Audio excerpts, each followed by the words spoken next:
Assalamu alaikum wa rahmatullahi wa barakatuhu. Good evening and welcome to you all. Thank you for coming tonight, and firstly apologies for the late start of tonight. But without further ado, I'm going to kick off with a small introduction to what's happening tonight and a short introduction to our respected speakers for tonight. Firstly, just to say this event's been brought to you by the Muslim Information Service Scotland and the Young Muslims Glasgow, as well as a number of different sponsors. So thanks to Halal Mortgages, JBNS, Mango PR and Islamic Finance Council Scotland. Tonight's format, I'll tell you what the format is first of all to explain to you exactly what we're trying to achieve for tonight's session. There will be main presentations done by both of the speakers, 40 minutes each. So first of all will be Mr. Shabir Ali, followed by Dr. Shorrosh for 40 minutes. Then there'll be a rebuttal on the behalf of either speaker for 18 minutes. Then a further rebuttal of 9 minutes. And a last small rebuttal of 4 minutes each as a conclusion. There'll be a break for prayers around 9:35 later on in the evening. And a collection of question and answers. And I'll explain exactly how we're going to do the question and answers. That will be around 10 to 15 minutes depending on what time we have left. And we're hoping to conclude tonight just after 10:20. I'd like to introduce tonight's speakers. We are very blessed to have two very experienced speakers, Mr. Shabir Ali and Dr. Shorrosh.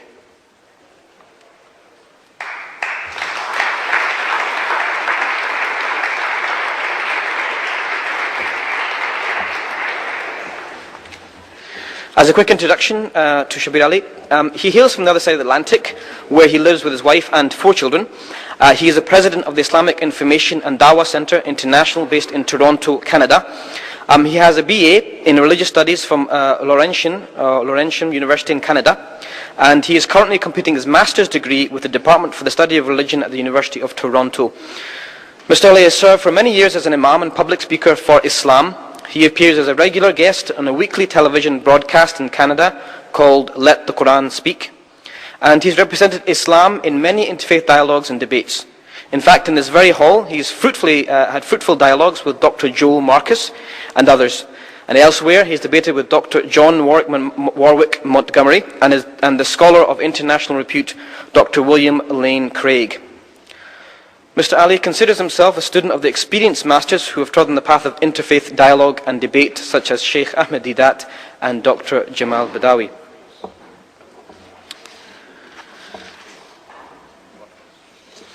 Dr. Anis Shorrosh, at the Albert Hall in London, December 1985, at the Great Debate, Is Jesus God? Dr. Shorrosh was introduced to the UK audience. He and Mr. Deedat had another great debate at the National Exhibition Centre, Birmingham, in August 1988, and the tremendous attendance was nearly 12,000, where the topic was the Quran or the Bible, which is God's Word. Dr. Shorrosh refers to Muslims as our beloved Muslim friends, and even his website has the word Islam spelled acrostically. It denounces, I sincerely love all Muslims, and furthermore he tries to follow the Bible's instructions, which simply states to tell the truth in love. Dr. Shorrosh and his wife have been in the Christian International Ministry for 40 years, and they are parents of 4 biological children and numerous spiritual ones. They enjoy the fun and fellowship with their 8 grandchildren. Let us welcome to the stage Dr. Shorrosh and Mr. Shabir Ali to the great city of Glasgow, Scotland.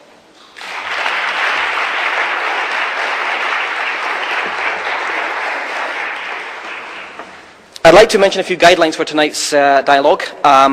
Firstly, that if we could, we'd like to carry out this dialogue in the true spirit of dialogue and not of debate and not of trying to win one over another person, but in true trying to understand each other's religion.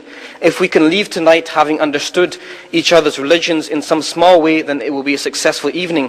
And for that purpose, we ask and we tell the audience that there will be no cheering or outcries or shouting of any kind, no matter how spiritually desperate you feel to cry out. even if no one likes what the speaker has to say. And you may hear some blunt comments tonight about either religion, but in the true spirit of dialogue, it's important for us to listen to those statements and take that in. Whether we agree with it or not, that is up to ourselves. The speakers will handle that in their rebuttal times. So I asked the audience tonight to be disciplined and maintain good behavior, and they show respect towards the speakers. And if you do not show that respect, there are a number of heavy young men out there, I mean heavy as in muscly, who have bright orange badges with biometric scanning on them, so you can tell exactly who they are. And they will have absolutely no qualms in escorting you or otherwise outside of the hall. All mobiles, please, if you could switch them off or at least keep them on silent, and please don't try and answer in the middle of the hall saying, "Hello!"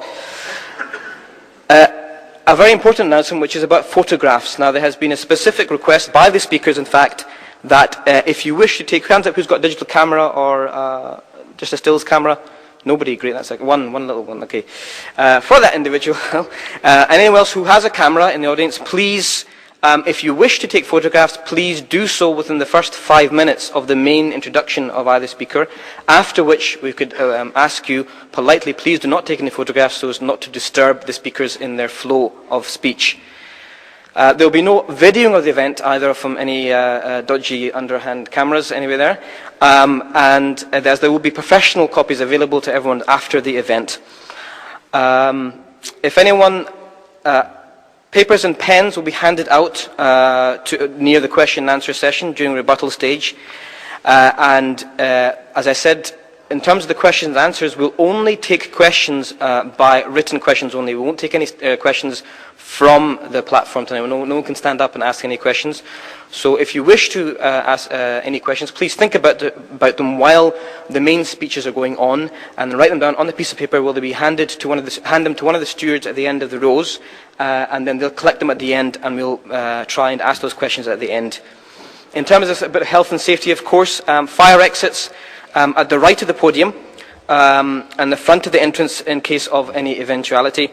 The gents' toilets are behind the stage, and the ladies' toilets, I believe, are upstairs, and the front foyer they're all signposted.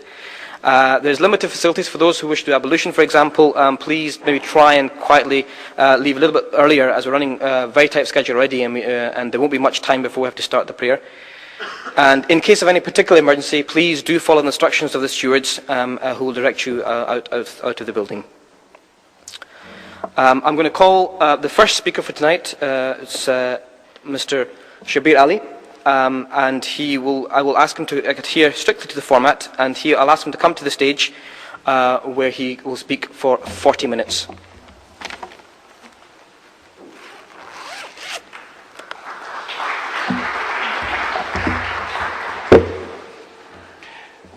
Thank you all very much. I'm delighted to be with you speaking in this hall one more time.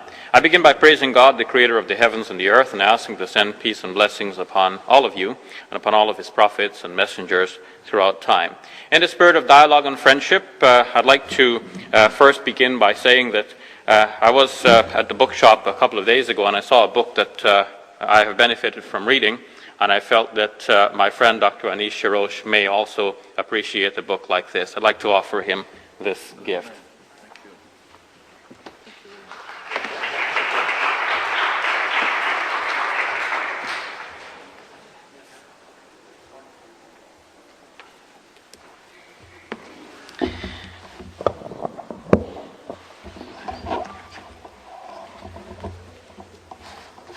Now, folks, to begin with, I'd like to offer 5 arguments to show that the Bible, both in the Old and New Testaments, speak of Muhammad. First, I'd like to say that Muhammad is the prophet, like Moses, spoken of in the book of Deuteronomy. William Montgomery Watt writes, in his book Muslim-Christian Encounters on page 36, the passage in Deuteronomy, in chapter 18, verses 14 to 19, in which Moses says to the Israelites that God will raise up for them from among their brothers a prophet like himself, seem to state a general principle, namely, that when God's people need divine guidance or other help, God will send a prophet to give them that. This principle could be taken to be fulfilled in a whole series of prophets who through many centuries, guided the Israelites. The later Jews thought it applied to the coming of the Messiah, and it was taken in this sense by the early Christians and applied to Jesus in Acts chapter 3, verse 22 and forward. From this standpoint, a Christian can admit that in a sense it also applies to Muhammad. Now, was the Prophet Muhammad like the Prophet Moses? The Collins Gem Dictionary of the Bible by Reverend James Dow states on pages 402 to 403, as a statesman and lawgiver, Moses is the creator of the Jewish people.